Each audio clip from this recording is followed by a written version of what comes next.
Petrol पंपांवर सुरू असलेल्या E20 पेट्रोलच्या सक्तीच्या विरोधात आम आदमी पार्टीने गाडीची अंत्ययात्रा काढून 20% इथेनॉल मिश्रित पेट्रोल सक्तीचा विरोध केला।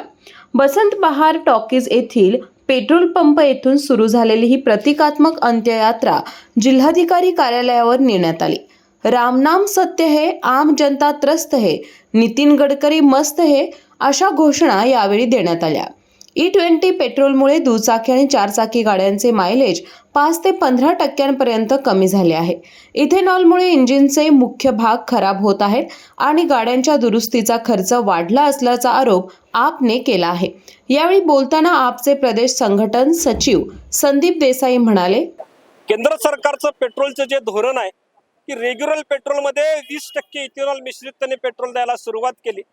पहिल्या टप्प्यामध्ये लोकांच्या लक्षात आलं नाही, पण आता सातत्यानं जाणवतंय की E20 पेट्रोल वापरल्यामुळे बहुतांशी बऱ्याच गाड्यांचं ॲव्हरेज कमी पडायला सुरुवात झालेली आहे, गाड्यांचा मेंटेनन्स निघायला सुरुवात झालेली आहे आणि ही कुठेतरी या गोष्टीची सरकारनं दखल घ्यावी, हा लोकांचा असंतोष सरकारनं दखलीत घ्यावा म्हणून आम्ही आज प्रतिकात्मक गाडीची अंत्ययात्रा या कलेक्टरच्या दारामध्ये घेऊन आलेलो आहे। या निमित्तानं मला सरकारला सांगायचं आहे की तुम्ही एका बाजूला 20% इथेनॉल या पेट्रोलमध्ये तुम्ही मिसळलं, पण तुम्ही रेटमध्ये काही फरक केलेला नाही, तुम्ही कस्टमरला चॉईस दिलेलं नाही। कारण बऱ्याच लोकांच्या गाड्या जुन्या आहेत आणि त्याला हे 20% इथेनॉल मिश्रित पेट्रोल सूट होऊ शकत नाही, गाडी व्यवस्थित चालू शकत नाही। लोकांच्यासाठी ऑप्शन असायला पाहिजे रेग्युलर पेट्रोल आणि E20 पेट्रोल।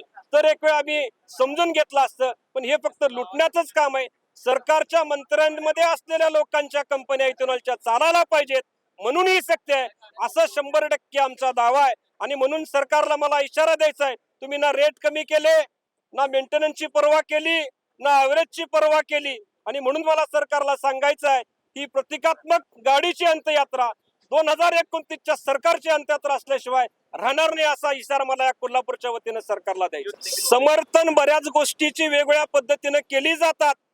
नीटचे पेपर फुटले त्याच्यावर समर्थन केलं जाते, महाराष्ट्रामध्ये पेपर फुटले त्याच्यावर समर्थन केलं जाते, स्वतःच्या फॅक्टऱ्या चालवायच्या आहेत म्हणून वेगवेगळ्या पद्धतीने समर्थन केलं जातंय। पण वस्तुस्थिती जी आहे, आज मी स्वतः 5 ते 6 पेट्रोल पंपावर जाऊन आलो, तिथल्या लोकांशी बोललो, गाड्यांचं ॲव्हरेज कमी पडतंय आणि मेंटेनन्स निघतोय, ही 100% खरी गोष्ट आहे आणि सरकारनं वेळीच समजून घ्यायला पाहिजे। समर्थन नुसतं तोंडाने देऊन चालणार नाही, जर या भारतावर प्रेम असेल तर तरुणांचा आवाज तुम्हाला ऐकावाच लागेल। या सरकारमध्ये असलेल्या केंद्रीय मंत्र्यांच्याच कंपन्या आहेत, तशा पद्धतीचे डॉक्युमेंट्स आहेत म्हणून असं समर्थन केलं जातं असं थेटपणे आम्हाला सांग। गडकरी साहेबांच्याच मुलाच्या इथेनॉलच्या कंपन्या आहेत आणि म्हणून सरकारवर प्रेशर केलं जात आहे का नाही याच्यावर SIT बसवली जात। SIT बसवा, तुम्हाला खऱ्याचं खरं आणि खोट्याचं खोटं समजून।